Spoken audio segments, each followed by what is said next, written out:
Hi everyone, good morning, good afternoon, or good evening, whatever the case might be for you. I know that we are truly an international crowd here tonight. I was just scrolling through the chat box. I'm Alex, and on behalf of the Mindvalley team, I would like to welcome you to the Personal Mastery Live Q&A call number 1 with Dr. Srikumar Rao. We have a great session prepared for you today. We have very interesting topics that we'll cover belonging to days 1 to 15. Of your requests. So we'll take mostly questions regarding these topics because remember we have 2 more sessions coming up. That being said, and without further ado, let's welcome our wonderful and inspiring teacher on this journey, Dr. Rao. Hello. Thank you, Alex. Hello and greetings to all of you. Before we get started on the questions, I just wanted to share one thing with you. And this has to do with the concept of mental chatter, which we covered. And one of the things I want you to remember is that no matter what situation you are confronting, mental chatter exacerbates it. So for example, if you're having a health issue, then you have to deal with the health issue, but your mental chatter also says, why am I having this? It's going to get a great deal worse. It's going to affect my job, my relationships. What will my finances happen? I don't have a health insurance. Mental chatter has a habit of taking any situation and making it seem overwhelming. Remember that only a small part of it is the actual situation itself. A much larger part of it is the mental chatter that has been created. In fact, that you create around that situation. So I just want you to be aware of that and observe it as you go through your life. The first question comes from Gabrielle. I understand why labeling an event as bad is not helpful. But if I feel gratitude for things that appear to me as good, nice, beautiful, pleasant, etc., why is labeling something as good wrong in this case? How to feel gratitude when not labeling at all? That's a wonderful question, Gabriel. And labeling something good is not wrong. In my public talks and in most programs, I talk about persons not labeling something that happens to them that they would have labeled bad, not to label it as bad, because that is the situation that causes distress to most of us. So if you're in a position and something happens to you and you want to label it good, go right ahead and do it. Because at this stage of your journey, that is something that will help you a great deal. But please remember that good and bad are both poles of a duality. And the aim is ultimately to go beyond all duality. So things just are, they're neither good or bad. But for where we are right now, by all means, if you want to label something good, go right ahead. If that evokes in you feelings of appreciation and gratitude, even better. Just hop to it and keep doing it. So second question comes from Vanessa. What about when you are physically tired and find it hard not to judge situations? How can I deal with situations when I am tired and perhaps not as well aware and in control of my thoughts as I should be? Any advice? Yes. First of all, recognize that, these are all ideals and we will always, by definition, fall short of ideals. For example, if you were playing golf, the ideal game of golf would be 18 consecutive holes in one. You're never going to get there, but that is the perfect game. So you're always going to do the best that you're capable of.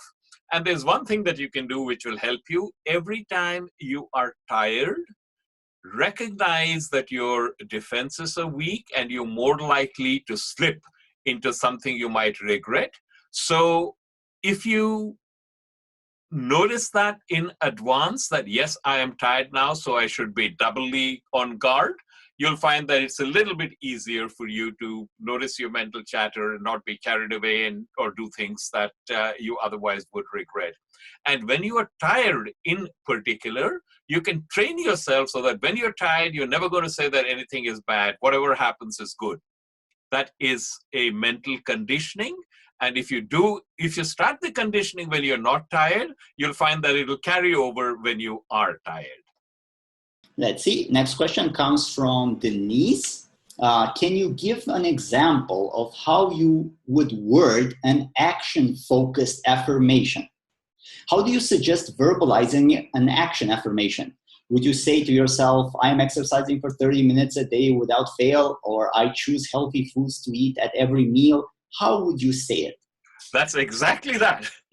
The examples you gave are good. So, for example, if you say, if one of your concerns is that you are, you need to work on your body, you might do exactly that. So rather than say that, I am thin and supple, you might say, I take great care when eating to eat healthy food, and define what you mean by healthy: leafy vegetables, fruits, and a minimum of carbohydrates. But put it down as, this is what I do, and preferably do it in the present tense. This is what I do, as opposed to I will. And I have one other tip for that. Whenever you can, and especially this will also come down, some of you have asked questions about self-discipline, and are there any ways to engender that? And one of the best things that you can do is if you can make it part of your identity. Let me explain what I mean. Suppose you decide, from a health perspective, I do not want to eat meat. So then every time you come up to a meal, you got to think, is this meat? Should I eat it or not? I want to eat meat, and natural desire comes in. You have to explain to the other persons why you're not going to eat meat and stuff like that. But supposing, for example, your identity is I'm vegetarian. Like, for example, I am vegetarian, so that's part of my identity. So the question of my not having to eat meat and discipline doesn't come in at all. That's part of my identity. I don't eat meat. I don't have to explain to anyone. Someone says, go to a restaurant, I'm vegetarian. So meat is automatically off the list in terms of things like I'm going to eat. So whenever possible, if whatever you're struggling with, you can make a part of your identity, then you'll find that you don't have to think about self-discipline. It's there automatically. That's a hack. How about a goal that you do not know the appropriate actions to take for? That is a good question, and I'm trying to think of how that could actually be. So the short answer is, if there is something like that, set it down as an intention. This is what I would like to have happen, and put that down as an intention as firmly as you can. And then do research to find out who is doing that. What is the path by which somebody else came to that? Does that sound feasible to you? And where you can. Initially, you'll cast a very wide net. And from that, you will get some information. With that information, you will cast a narrower net and keep going until you have a reasonable plan of action. It'll never happen the way you think it will, but at least you know enough to take the next step. Affirming the action, not the outcome. Is that similar to doing actions without a goal? Should it not be? Affirm an outcome. So shouldn't we affirm the outcome and then affirm the actions that lead to that? Affirming the outcome is a powerful strategy, but affirming the outcome only works if deep down you really believe that the outcome is possible for you. A lot of the time, people who are using affirmations are using it incorrectly. And by incorrectly, this is what I mean. They say, let's assume you're facing financial pressure. You can't pay your credit card bills, your mortgage payments are overdue, and you affirm, I'm completely abundant, money is flowing freely into my life. And deep down, you're thinking, that's not true. I can't even pay my bills. It's not going to work. Affirmation started with a French psychologist called Émile Coué, and the affirmation he came up with is in every day, in every way, I am getting better and better. And he found out that when people did affirm that, their clinical results, in fact, improved. But there was a proviso that most people are not aware of.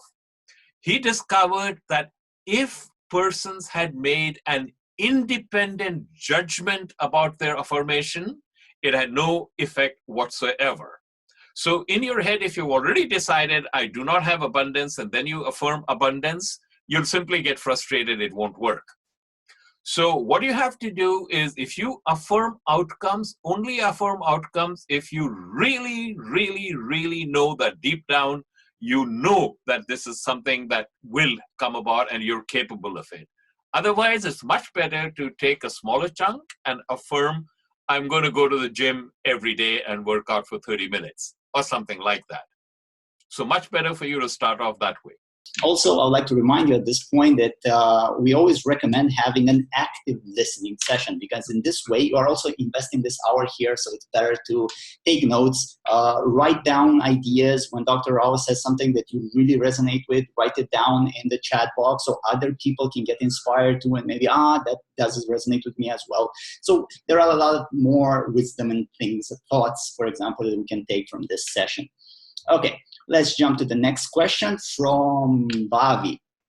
When you say we should use affirmations for actions, should those affirmations be in the present tense or in the future tense? Always present tense. Okay, so always present tense. That's a fast answer to that. Let's jump to the next one from Caitlin.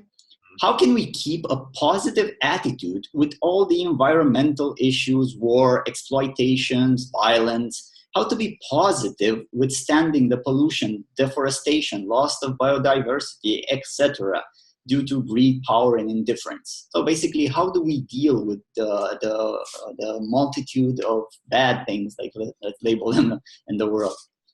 That's a rather easy one, Alex, and is a function of the fact that we are far too much influenced by media. The function of media is to get your attention, and obviously it will get your attention more if they talk about doom and gloom. So that's why we are bombarded at every stage by all of this, and it is our responsibility not to get carried away.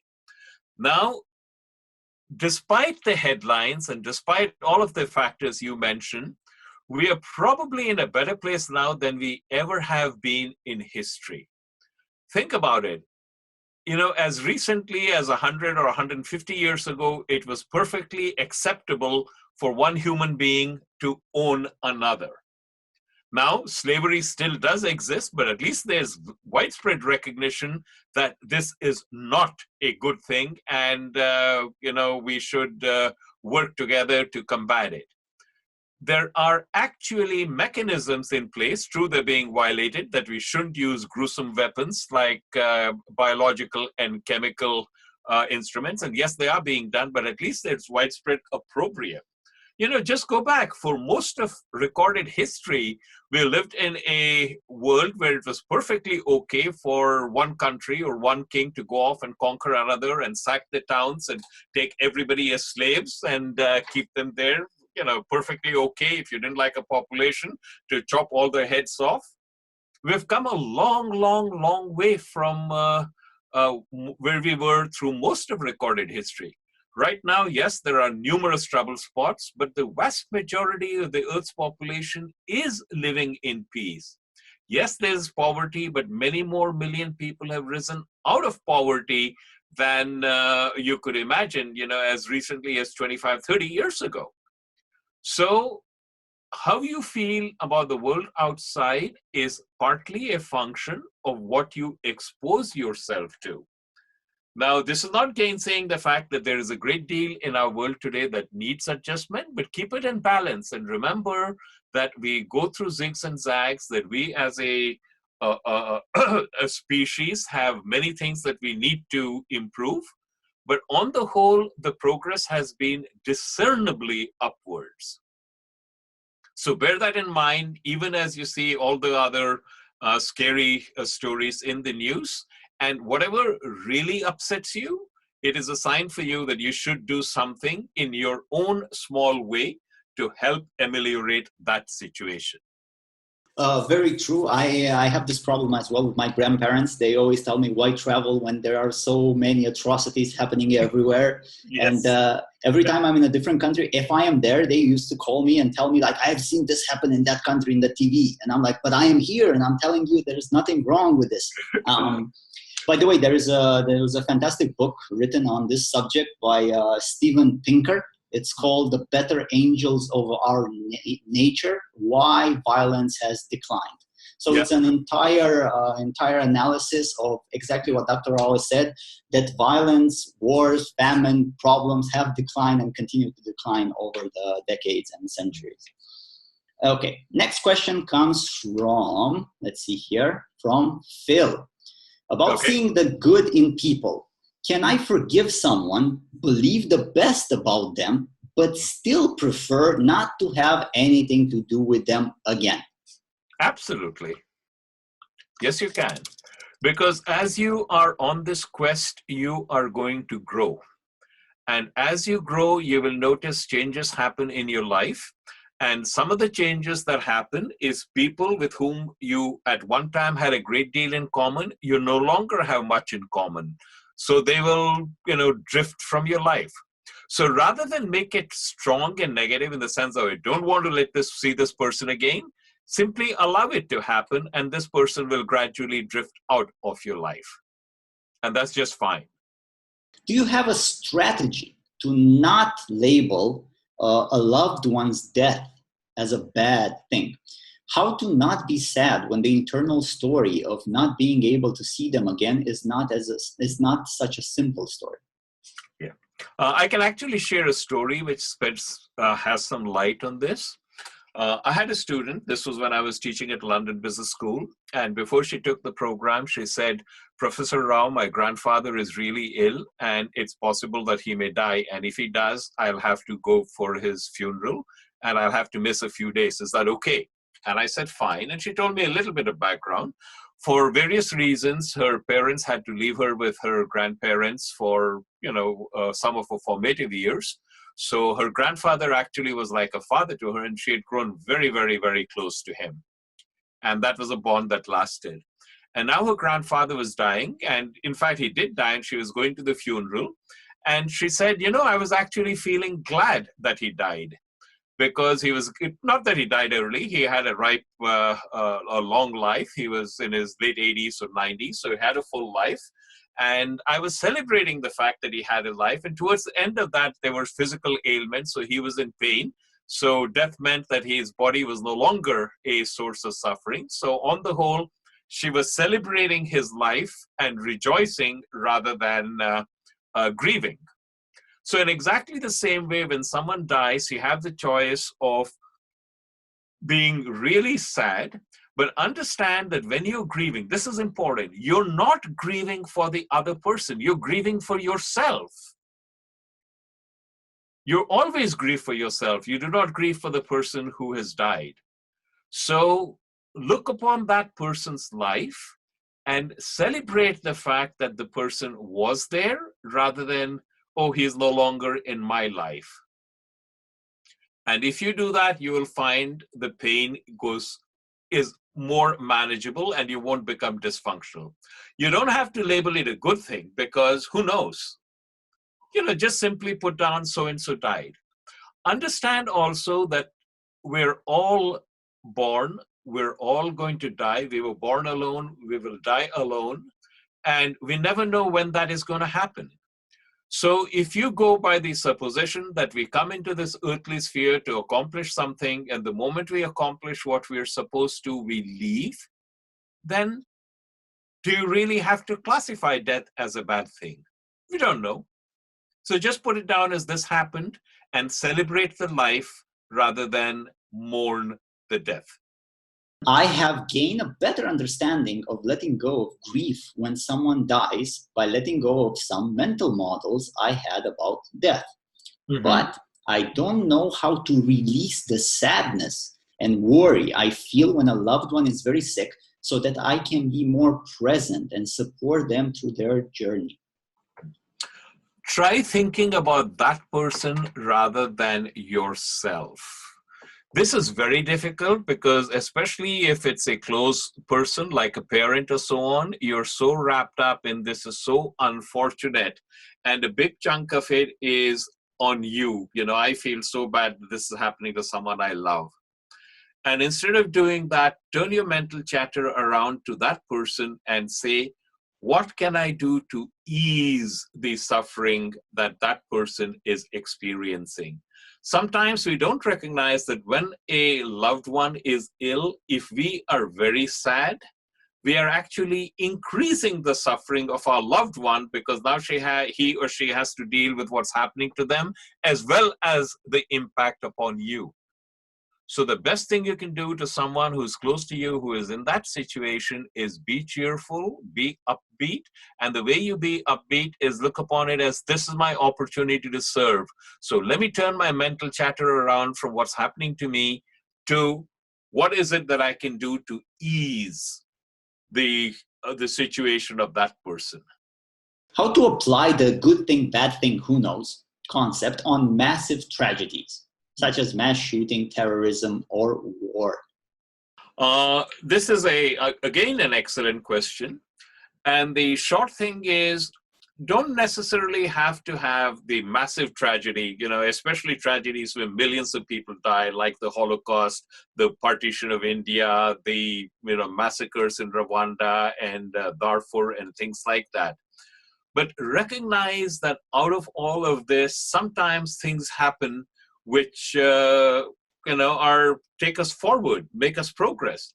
For example, the Second World War was absolutely a horrendous event. More than 50 million people died all over the world.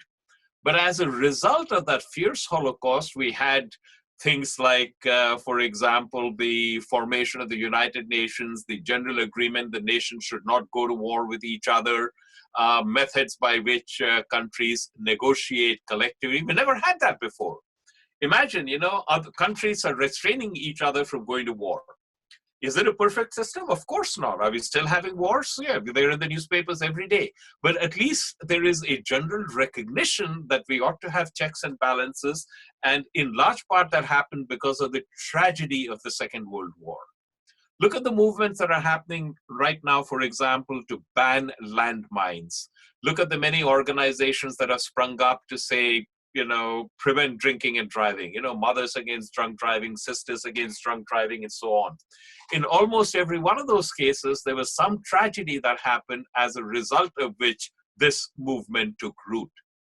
So don't classify some horrible tragedy as a bad thing. Put it down as this happened, but recognize that in the aftermath of that, there could very well be things happening which you would consider worthwhile, and resolve to be a part of that. So let's see here from Deborah. I've noticed regret showing up occasionally. Regret for saying something or not saying something, or regret for doing something. How do you suggest processing regret? Regret is one of those things that pops up automatically because in our head, we have a standard of this is how I should have behaved and I did not. And when something like that happens, it's best to understand that, yes, we are human creatures and human creatures make mistakes, and making mistakes is part of the way in which we grow. So if you recognize that and you regret something, go back and say, this thing that I did that I now regret, is there anything that I can do to ameliorate whatever I did? Is there any way that in which I can make it right? And actively try that. And if there is some way you can make it right, even in small measure, do it.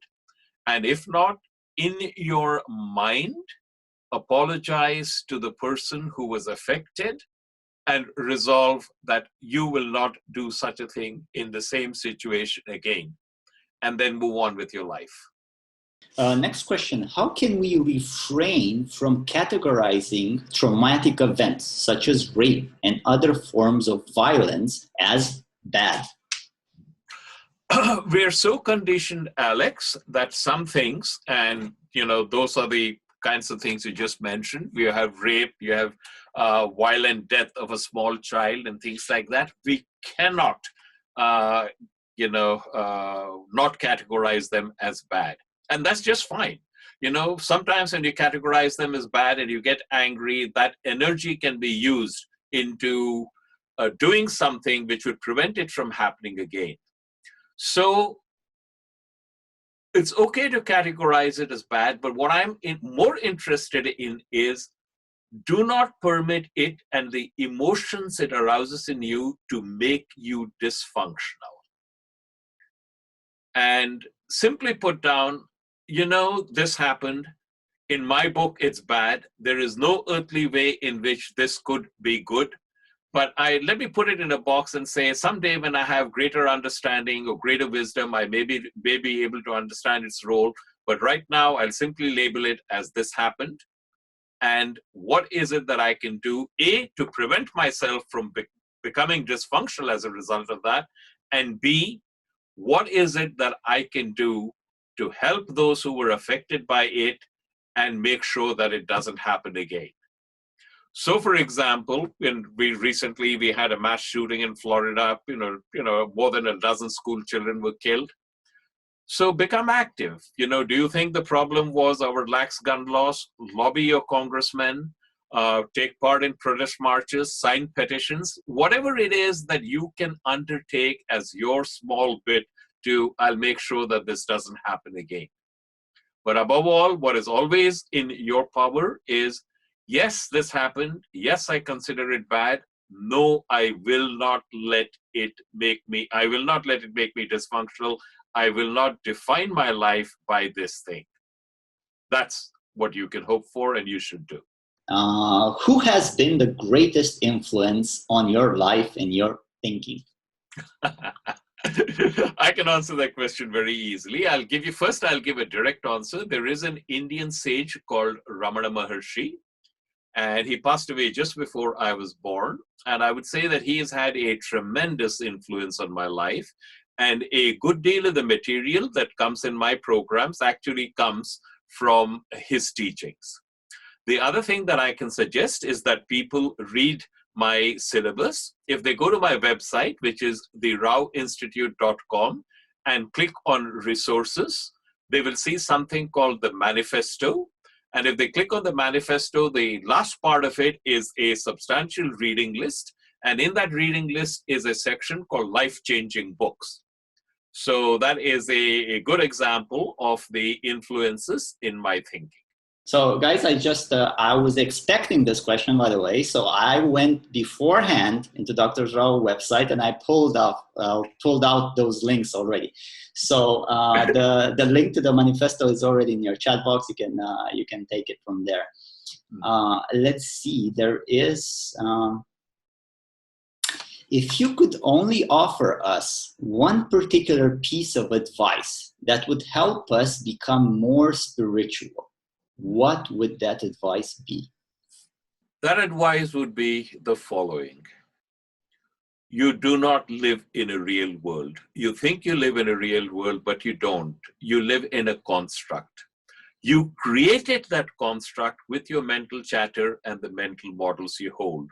So if you do not like it, that's very liberating because you can deconstruct the parts that you don't like and build it up again. And you can do this over and over again. Recognize that you decide how you experience life. That is extremely valuable advice because the responsibility is completely and squarely on you, not on your parents, not on your environment, not on all these unfortunate things that happened to you. It's on you because you're in the human predicament. As long as you're in the human predicament, stuff will happen. There will be financial setbacks. There will be business reverses. There will be relationship problems. There will be serious illness and death. But it is possible for you to deal with each one of these as appropriate when it happens, but you can be grounded in a sense of deep well-being. That is true for every one of us, and it's completely independent of external circumstances. Knowing that this is so is the greatest piece of advice that I can pass on to you. Next. Oh, really beautiful. The next question is, what is the amount of time that we need to spend on saying our affirmations? Say your affirmations for as long as you can do it mindfully and sincerely and without it becoming mechanical. So I would suggest if you are doing it, do it several times a day for short periods, 30 seconds to a minute at a time. But when you do it mindfully. What if you don't believe in the affirmations of actions? In my case, I struggle to believe I'll go running every day since the minute it shows up, or I get busy and I get stuck. If you find that you can't believe in your actions, that basically means that you might have been overambitious. So if you say, I won't go running every day, say, okay, I will go running 3 times a week. And if you say, I can't do an hour, say, I'll do 20 minutes. You will find, by the way, that when you are affirming, if you get into the habit, and this is a learnable skill, to actually start doing it as you're affirming it. So for example, if I affirm I'm going to go for a walk every day, I actually put on my jacket, wear my shoes, and start walking as I affirm that I am going to be walking. So, try and convert your affirmation into immediate action. Once again, practice. On day 13, you mentioned to not make judgments on if something is good or bad and to just think about what you can do. But what if you can't do anything? Say your relationship has ended and the other person isn't interested in working on it. There is nothing you can really do. So what actions can you take? No, I contest the fact that there is nothing you can do. You can work on relegating that relationship to the past and moving on with your life. And that, in fact, is exactly what you should do. How do you stay calm and patient when waiting for something you want, such as a new job or a relationship?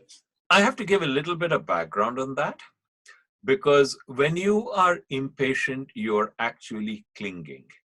And clinging is the cause of many of our problems, even most of our problems. So you're waiting for a new job, you're clinging to the idea that where I am is not good and I need to be someplace else in this new company, in this new position. And if you recognize that the source of your discomfort, the source of your unhappiness is not either your present or your expected job, but you're clinging to the notion that if this happens, somehow there is some magic that will clear up in my life.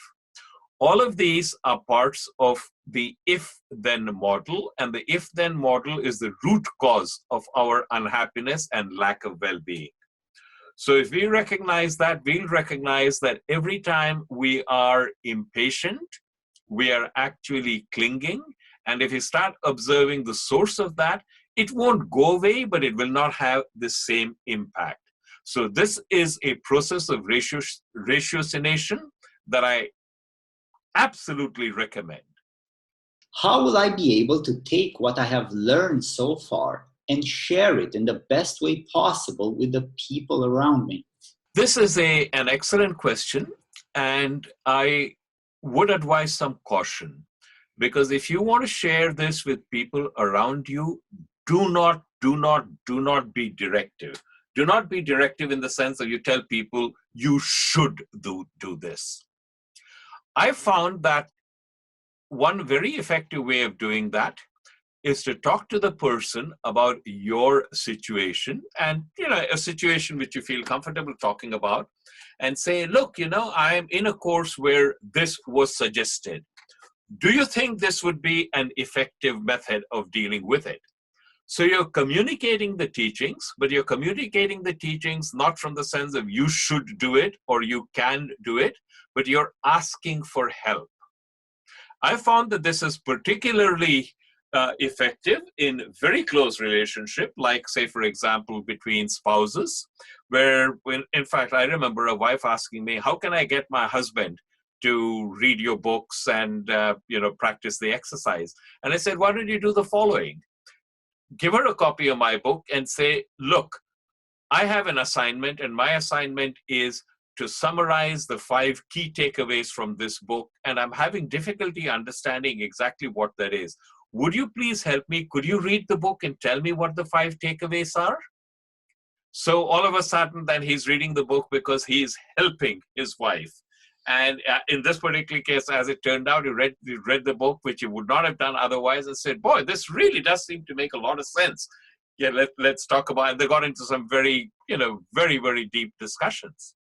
So whenever possible, frame it so the other person is helping you by considering the ideas that you are revealing, and proceed as you do that.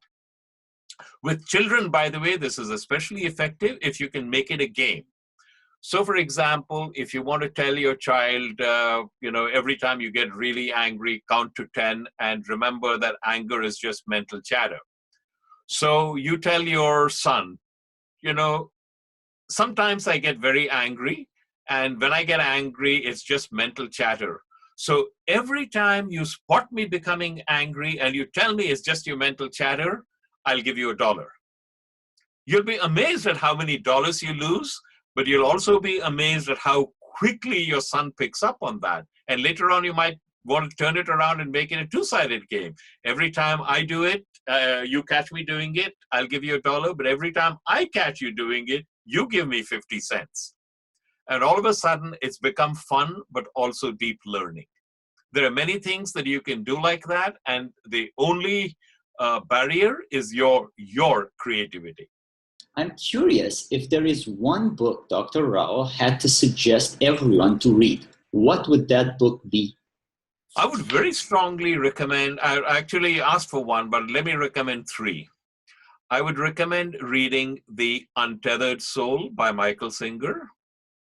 I would recommend reading Awareness by Anthony DeMello.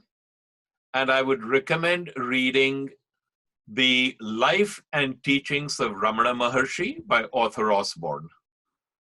Is mental chatter a function of the ego? And can ego ever be overcome? The purpose of CPM and my program and the quest is to eventually overcome ego. That is a Herculean task, and it may or may not happen in this lifetime. So what we're all doing is recognizing that we have an ego and using it rather than letting it use us. Mental chatter comes from various places, and certainly it's not that it comes from the ego, but it feeds the ego. And if you recognize that, already you're a little bit ahead of the game. I find that I'm getting stuck in thought sometimes. It feels like I'm spending too much time in my head as opposed to letting thoughts go. I have done some meditation on this. Any suggestions? It's almost like I'm walking through mud. Yes. I say something similar in the manifesto. I say it's like swimming through molasses. Every time you're in the grip of strong emotions, every time you are turbulent, you're in the grip of your thoughts. So there are several things you can do. All of us have smartphones. So what I recommend is, why don't you have set it up for about 20 alarms at random intervals. And every time the alarm goes off, train yourself to observe your mental chatter rather than be carried away by it. And if you do that often enough, you'll find that you'll spend far more time in the witness state as opposed to the being carried away by your thought state. And that'll help a great deal. When you feel gratitude, can it cause crying? Every time I feel gratitude, I cannot stop the tears from flowing. Oh, that's fine. Yes.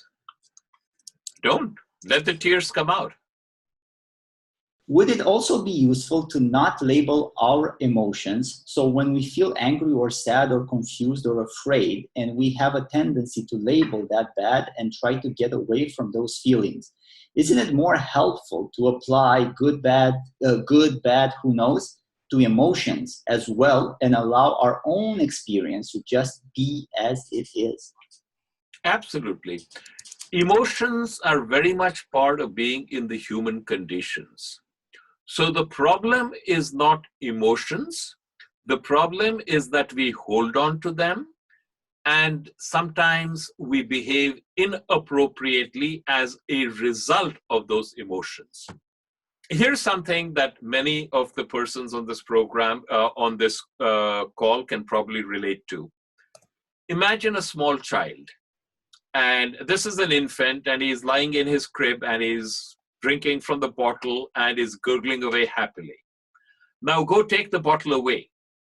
And immediately, he cries, he moves his fists around and legs around, his face becomes red, he screams, and there is no doubt at all that this is one very angry baby. And then you give the bottle back. And in no time at all, he's busy chugging away and, peaceful and contented. So the baby has experienced anger in all its depth. And then he has let it go.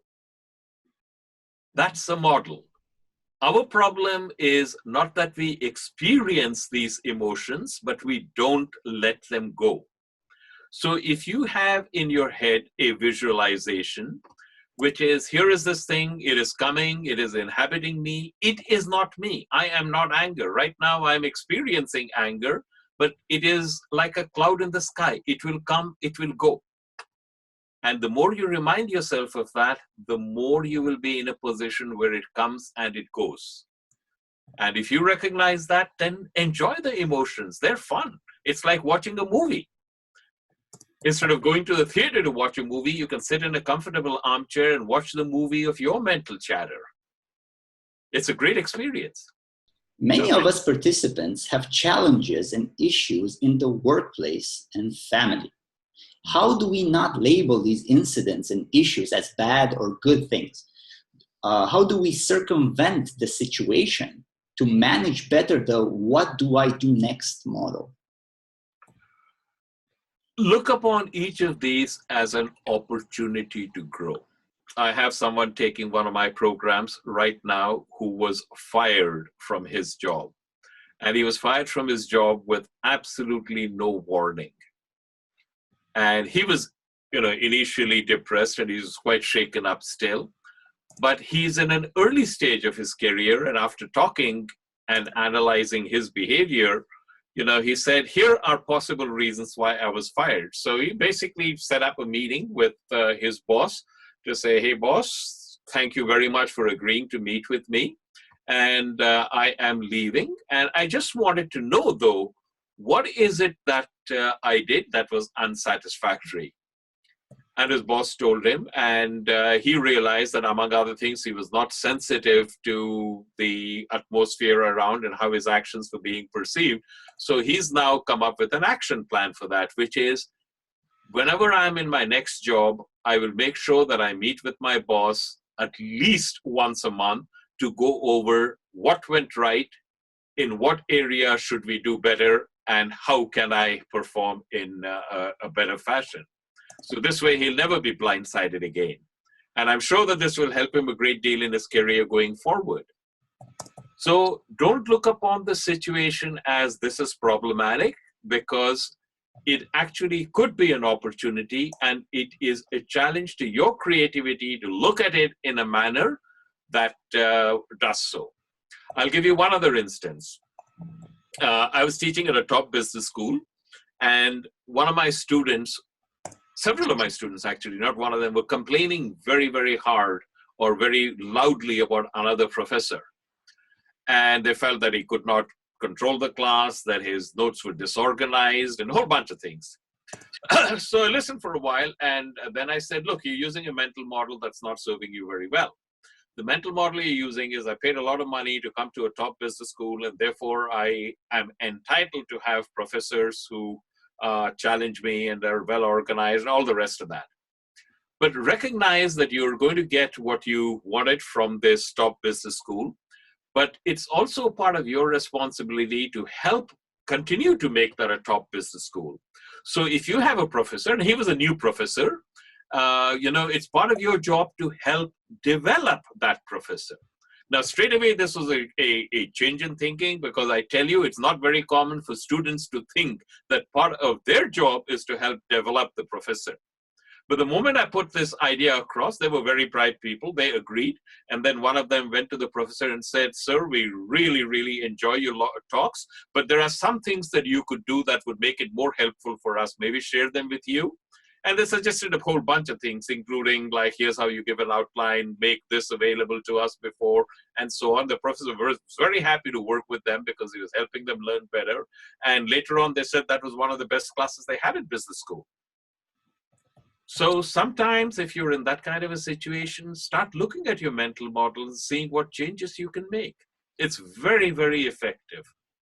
How to turn your mood towards happiness when you come to know that you are draining your energies in real life because of some event that happens in your head. That reminds me of a famous statement by Mark Twain, something to the effect that I've suffered a great many tragedies in my life, most of which never happened. So when you do the mental chatter exercise and you recognize that the things that you're ruminating over are just that, they're mental chatter. And if you can observe them, you will find that they do not have the power to drag you off. So redouble your efforts with the mental chatter exercise. Do you meditate, Dr. Rao? And if so, which meditation practices, styles do you recommend? That is a good question, and it allows me to make a confession. I used to have a very robust meditation practice, and it basically stopped when my children came along. And of late, now that I am an empty nester, the children have gone, I have started reestablishing it, but I am very perfunctory in my meditation. And part of my thing is, yes, I should make it a regular, consistent part of it. I've taken the first step, which is that every morning when I get up, I do some yoga postures every day, and I've been pretty good about doing this on a regular basis. The next stage will be meditation. In terms of meditation, I actually have a mantra which has been given to me by my guru. So when I meditate, I will be doing mantra meditation. It is easy to address the issue of dealing with people that are toxic, but when it comes to family, disassociation is not feasible. Mm-hmm. What is a helpful strategy to deal with family members? That is a very good question, and one that a number of people do. Sometimes the person is toxic, but the person is part of your family, and there are karmic connections. So when something like that happens, look upon that person as your teacher. In ancient India, in every Buddhist Sangha, the Lama, the abbot, would go out and specifically keep in the Sangha someone who was irritable, short-tempered, profane, lazy. And the reason the person would keep him in the Sangha was every time that person irritates you, it shows you where you are stuck. So look upon this as an opportunity to practice and practice your dharma. It's very easy to be loving and kind when everybody else around you is walking the same path and trying to help you. It becomes much more difficult when you're dealing with, ruffians, non-cooperative individuals, and total jerks. But that is where the strength of your anchoring comes to the fore. So when you are around that, your challenge is, how can I not let the toxicity of that person impact me? How can I continue to be loving and kind? And I'm loving and kind not because the other person deserves my loving kindness, but because that is who I am. The sun shines on everybody. It doesn't say I'm not going to shine on the slums. I'm only going to shine on the mansions. Rain falls on everyone. It doesn't say I'm only going to give water to the fruit trees and I'm not going to give water to this toxic dump. You should be like that. Be like the sun. You shine on everyone. The toxic people in your life, you extend loving kindness. You don't extend loving kindness because they're toxic people. You don't extend loving kindness to change the toxic people. You extend loving kindness because that is what is inside you and will come out. So use this as a spur, if you will, to become that kind of person and be grateful for that. Can you ask Dr. Rao what is his favorite song that inspires neutrality? Favorite song. Actually, my favorite song is a Hindi song. The song is Ye Duniya Agar Mil Bhi Jaye To Kya Hai? And it's a very philosophical song, and it talks about the fact that in all our lives, every single one of us is wounded, and our bodies are wounded, and our souls are thirsty. So I find that though it is a sad song, it's a source of inspiration. Very interesting to learn that even Dr. Rao has a guru. Okay. How do we know which guru is good when there are so many out there? Yeah, this is a very difficult question, Alex, for the simple reason that it has become very profitable to be a guru, and there are lots of people who are complete charlatans who set themselves up as being a guru. So my general rule of thumb, which I advocate, is be skeptical of everyone, listen to what they say, test out their teachings, and find if they work for you in your life now. And if you do, and over a period of time, you find that it consistently works for you, then you can have more confidence in that person. In general, if persons come from an established lineage, then they are more likely to be authentic teachers than if they are, independent mavericks. That doesn't mean that independent mavericks can't be great teachers. It just means that it becomes a little bit more difficult for you to understand and explore that. It is very easy to be misled. So my general advice is always be doubly, trebly on your guard. But do read. And from the readings, you will be able to discern whether or not it is appropriate for you now. We actually live in a bountiful time now because there is YouTube. There are teachings of great many masters that are freely available. There are many, many books which explore this in great detail. So it becomes easier and easier for you to find, if not a guru, at least someone who can help you journey further along the path. And right now, that's all that matters. Will this person help me journey a little bit further? And after you journey a little bit further, you might have to find someone else, and that's fine. I'd like to say how much I enjoyed the questions that are coming and how deeply grateful I am for everyone on the quest. Because if they grow, they are actually creating ripples which are making the world a better place. And I truly appreciate and salute them for that. So I am grateful that they are actually on the quest and working to grow. Thank you, everybody. Have a wonderful day. Thank you very much. And until I see you in the next live call, in your life, there will be lots of love, lots of laughter, and of course, as always, lots and lots of learning. Thank you very much, everyone.